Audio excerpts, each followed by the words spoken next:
Good morning, students. Class 12th Business Studies. Better to conclude this Unit 3, Chapter 3.1 Business Environment. Today we will cover first of all this particular topic, impact of privatization on industry, and then we will do that back exercises part, which in routine which we are doing in the previous units also.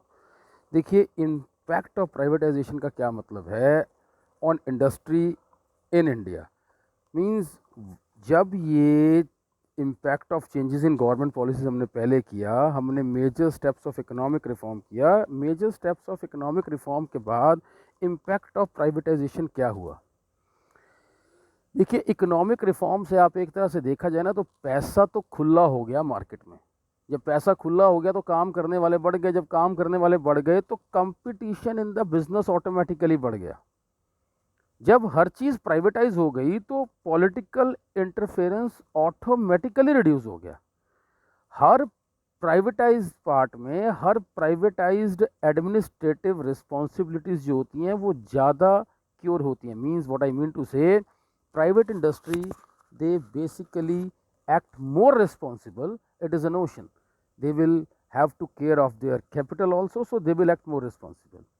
Undoubtedly efficiency बढ़ जाएगी because they are going to optimum, they are going on the approach of optimum utilization of the resources, so efficiency, workforce will get increased. Increase in rate of industrial growth, देखिए क्या कहता है, prior to privatization several industries lay negative by public sector because of which rate of industries development growth of country was slow. But after privatization जितनी industry government sector में भी close थी, दे was given एक तरह से opportunity to the private sector से they can open that sort of industry जिससे rate of industrial growth बढ़ गया। मैनेजमेंट में फ्रीडम है, कोई पॉलिटिकल इंटरफेरेंस नहीं है, so whatever you want to decide on your own, you can do so. So beta, this was end to unit number 3. Just come to the bottom part. बच्चों ये study assignments है, मैंने कई बार आपको बताया जब तक आप ये स्टडी असाइनमेंट्स के अंदर ये बैक एक्सरसाइज कवर नहीं करेंगे, करा कराया सब कुछ अधूरा है। पहला पार्ट रिमेंबरिंग बेस्ड क्वेश्चन है, व्हाट इज एक्सप्लेन, डिस्क्राइब, जो आपने याद किया उसके बिहाफ पे ये क्वेश्चंस हैं। इसी के बिहाफ पे आगे देखिए ये एप्लीकेशन बेस्ड क्वेश्चंस हैं जो मैं बार बार आपको फोकस करने को कहता हूँ। The understanding of business environment helps the manager to identify threats. What do you mean by threats here? देखिए थ्रेट्स आपको वेरी मच क्लियर है कि threats are that negative forces which can hamper your business, जिससे आपके business को खतरा है। तो well you can have a look on the answer from here. कुछ 1 मार्कर्स हैं, कुछ 3 मार्कर्स हैं, कुछ 4 मार्कर्स हैं। I want to target these sort of questions, these sort of case studies. बच्चों ध्यान से सुनिए, कहता है identify and explain the dimensions of business environment. इसके बारे में कुछ बताना चाहूँगा। डायमेंशंस आपकी हैं एक्सटर्नल मैक्रो एनवायरनमेंट की 5, technological, political, legal, social and economical. आपको इस पैराग्राफ में डायमेंशंस बतानी है। डायमेंशंस का एक रोल है, पता नहीं आप पाँचों की पाँचों हैं, पता नहीं 5 में से 4 हैं, पता नहीं 1 है 2 है, लेकिन अगर यहाँ डायमेंशंस लिखी हैं, डायमेंशंस का मतलब है 1 से ज़्यादा हैं। 1 से ज़्यादा का मतलब ये नहीं है कि पाँचों के पाँचों ही हैं, क्या पता 3 ही हो, और अगर क्या पता 4 हो तो 2 बार पॉलिटिकल हो, 2 बार लीगल हो, इकोनॉमिकल सोशल है ही नहीं, ये भी हो सकता है। रिपीटेडली 2 लाइनों में 2 बार इकोनॉमिक हो, anything can be basically is possible. मैं कई बार आपको बता रहा हूँ, इसके बिहाफ पे आपको किस किस डायमेंशन का पता लगता है आप यहाँ से नोट डाउन कर लो कॉपी में।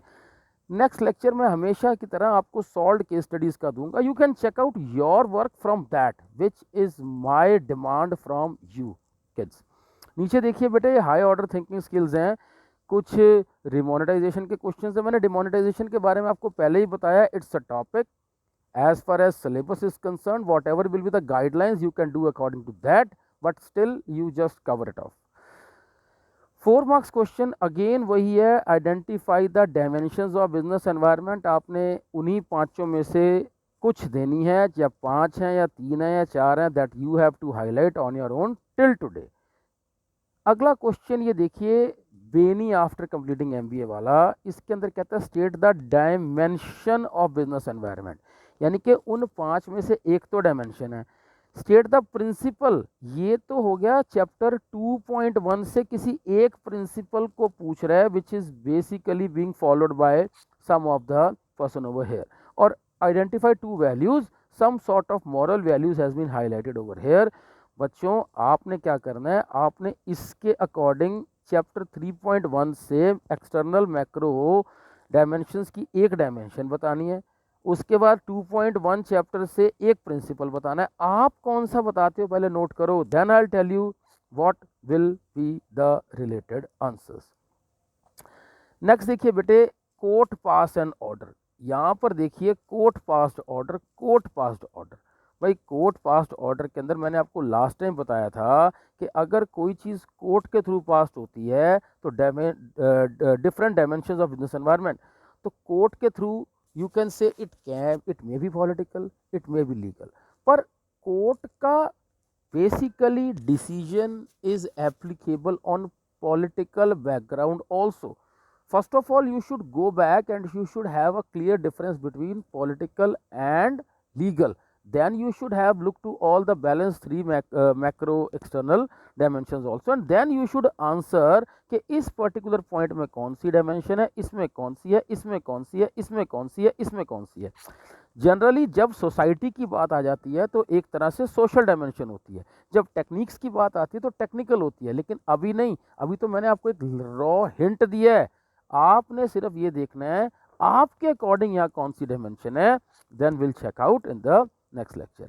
सेम इज द केस बेटे, यहाँ पर कहता है identify and set the component of business environment. आपको ध्यान होगा कंपोनेंट के अंदर इंटरनल भी थे, एक्सटर्नल भी थे, और एक्सटर्नल का माइक्रो भी था या मैक्रो भी था. अब ये बहुत बड़ा वाइड एरिया है. यहाँ कंपोनेंट का कौन सा पार्ट है, 2 फीचर ऑफ बिजनेस एनवायरनमेंट बताने हैं. यहाँ तो आपको इंटरनल, माइक्रो और मैक्रो में से कोई एक कंपोनेंट है वो बताना है, और 2 feature of chapter 3.1 business environment 2 बताना है, और 2 इंपॉर्टेंस ऑफ बिजनेस एनवायरनमेंट बतानी है. यानी कि फीचर्स भी इसके अंदर हैं, इंपॉर्टेंस भी इसके अंदर है, और कंपोनेंट भी इसके अंदर है. You have to answer as per your mind. आप क्या आंसर देते हैं, विल मैच इट आउट. देखिए इसमें 7th क्वेश्चन में in the above paragraph 2 major concept related to government policy. यार गवर्नमेंट पॉलिसी मैंने अभी रिसेंट आपको बताया है लास्ट लेक्चर में कि government policy changes in the government policy से जो इम्पैक्ट आपके हुए. So what sort of things, concepts are discussed over here, you should have a smell of that, note it down. और उसके बाद आइडेंटिफाई 3 इम्पैक्ट ऑफ दीज. भाई सीधी सी बात है, 3 इम्पैक्ट, आपने 6 इम्पैक्ट पढ़े हैं, उसमें से 3 कौन कौन से यहाँ हाईलाइटेड हैं. कई बच्चे क्या करेंगे, 6 के 6 लिखाएंगे, कहीं 4 लिखाएंगे. यहाँ पर स्पेसिफिकली वही 3 देने हैं जिसको बेसिकली इसके अंदर फॉलो किया गया है. आप ये देखिए बुक आपके पास है, उसमें 6 इम्पैक्ट आपको दिए हुए हैं. मैं आपको शरेआम कहता हूँ भी इस क्वेश्चन का आंसर बुक में से देख के कर लो. और भाई बुक में से आपने 6 इम्पैक्ट आपको दिखाई दे रहे हैं, आपको यहाँ पर बेसिकली 3 इम्पैक्ट पूछे गए हैं. किताब आपके पास है, चीटिंग फुल अलाउड है, उसके बावजूद भी क्या 6 में से 3 आप वही निकाल सकते हैं. It's a very typical tedious task. सोच के देखो, there is no value of cheating when we are allowing you to see direct from the book. Note करिएगा, then we will basically verify your answers in the next lecture. 8वें को देखिए, state the feature of the concept in the above paragraph और any 4 point of business importance of the concept. Please मेरी बात को ध्यान से सुनना.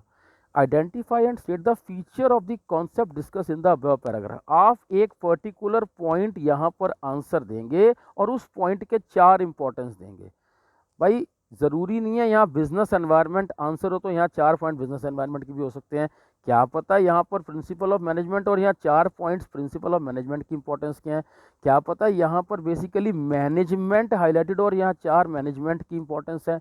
बात वो अलग है कि हम यूनिट 3 में हैं, तो कौन सा कॉन्सेप्ट यहाँ हाईलाइटेड है उसकी 4 इंपॉर्टेंस आपने देनी है. अब तक आपने कितनी इंपॉर्टेंस पढ़ी है, 1.1 में इंपॉर्टेंस ऑफ मैनेजमेंट, 1.4 में इंपॉर्टेंस ऑफ कोऑर्डिनेशन, 2.1 में importance of principles of management, और अब इंपॉर्टेंस ऑफ बिजनेस एनवायरनमेंट, यानी कि 4 में से कॉन्सेप्ट यहाँ होगा और उनमें से किसी की भी इंपॉर्टेंसेस यहाँ देनी है। आप क्या हाईलाइट करते हैं, let me see, then I will give you the correct solution of all this things.